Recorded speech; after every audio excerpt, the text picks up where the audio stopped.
एक खूंखार लकड़बग्घे ने गांव वालों को बहुत परेशान कर रखा था।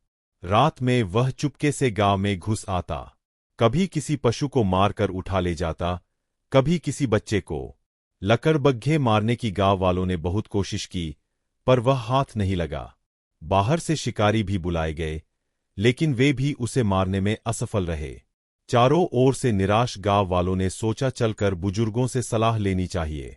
अब तो वही कोई रास्ता सुझा सकते हैं। वे सब मुखिया समेत बुजुर्गों के पास पहुंचे। उनके सामने अपनी समस्या रखकर उपाय पूछने लगे। एक बुजुर्ग ने कहा, जानवर आग से डरते हैं। रोज रात को गांव के चारों ओर आग जलाए रखो। लकड़बग्घा हरगिज नहीं आएगा। लेकिन यह तो बहुत मुश्किल काम है। एक युवक ने तर्क किया, भला इतनी लकड़ी आएगी कहाँ से? घरों में चूल्हा जलाने के लिए भी तो ठीक से लकड़ी नहीं मिलती। युवक की बात लोगों को उचित लगी। कुछ देर बाद एक दूसरे बुजुर्ग ने कहा, चलो लकड़ी नहीं है तो न सही। फिर तो ऐसा करो भैया, गांव के चारों ओर एक गहरी खाई खोद लो, उसमें लबालब पानी भर दो। लकड़बग्घा तैरना तो जानता नहीं, गांव में घुस ही नहीं पाएगा। हाँ, यह तो हो सकता है। कुछ लोगों ने दूसरे बुजुर्ग का समर्थन किया, पर तुरंत उनकी बात काटते हुए वही युवक फिर बोला, खाई खोदना मुश्किल नहीं है, लेकिन इतना पानी आएगा कहाँ से? गांव के अधिकांश कुएं तो सूख रहे हैं। बात तो सही है। कुछ लोग युवक से सहमत हुए, लेकिन गांव का मुखिया युवक को झिड़कते हुए बोला, मैं देख रहा हूं तुम हर बात में बाल की खाल निकाल रहे हो। अगर तुम इतने ही अक्लमंद हो तो फिर स्वयं कोई रास्ता क्यों नहीं खोज निकालते हो? क्यों अपना और बुजुर्गों का समय जाया कर रहे हो? युवक मुखिया के बात का बुरा मानते हुए बोला, बड़ों के सामने मुंह खोलते हुए मुझे संकोच हो रहा था दद्दा। वैसे एक तरकीब मेरे दिमाग में है। उसकी बात सुनकर लोगों के चेहरे पर उत्सुकता दौड़ आई।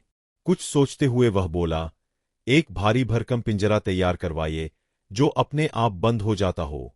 मुखिया उसकी बात सुनकर व्यंग से हंस पड़ा और बोला, खाली पिंजरे में लकड़बग्घा घुसेगा ही क्यों? आप ठीक कह रहे हैं। खाली पिंजरे में लकड़बग्घा क्यों घुसेगा? इसलिए पिंजरे के भीतर एक पशु बांधना होगा। पशु के लालच में लकड़बग्घा पिंजरे के भीतर छलांग लगाएगा। बस उसी झटके में पिंजरा बंद हो जाएगा। सुबह आप लोग उसे खत्म कर दीजिएगा, लेकिन इसके लिए हम में से किसी को अपना पशु बलिदान करना होगा। बोलिए, मंजूर है? मंजूर है। युवक की बात लोगों को जंच गई। उन्होंने शाबाशी में उसकी पीठ ठोंकी। फिर गांव के लोहारों को आदेश दिया कि वे कल संध्या तक अपने आप बंद हो जाने वाला पिंजरा तैयार कर दे। पशु की कोई समस्या नहीं है। इतनी बड़ी विपत्ति से छुटकारा पाने के लिए कोई भी अपनी एक बकरी सेहर्ष दे देगा। सारी बात तय हो गई। लोग निश्चिंत होकर अपने अपने घर चले गए। दूसरे दिन संध्या से पहले ही पिंजरा बनकर तैयार हो गया और उसे गांव की सीमा पर रख दिया गया। अब पिंजरे के अंदर पशु भर बांधना शेष था। इसी बात पर लोगों में विवाद छिड़ गया। कोई कहता, तुम्हारे पास बहुत सी बकरियां हैं, एक दे क्यों नहीं देते? कोई कहता, तुम्हारे पास तो दर्जनों भेड़ें हैं, तुम ही एक दे दोगे तो कौन सी कम हो जाएंगी? कोई कहता, मेरे पास तो 2 ही बकरियां हैं।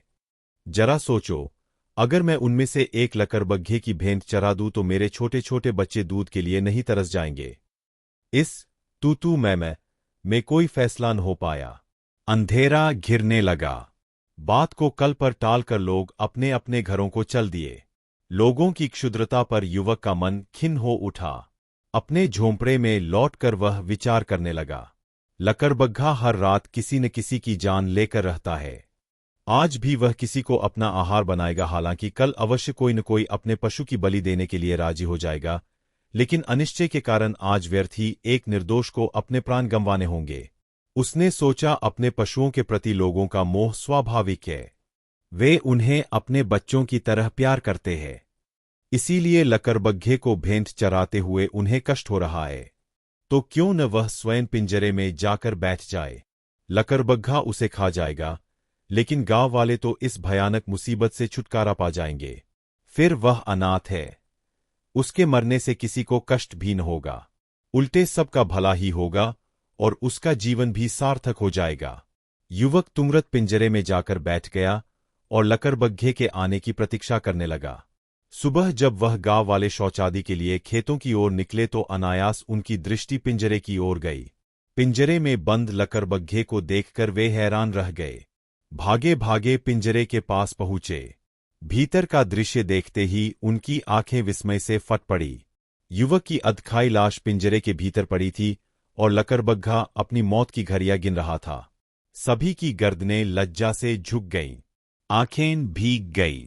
युवक ने अपने प्राणों की बलि देकर सारे गांव को संकट से उबार लिया था और उनके सामने एक आदर्श प्रस्तुत किया था जो वास्तव में सबके लिए प्रेरणा बन गया।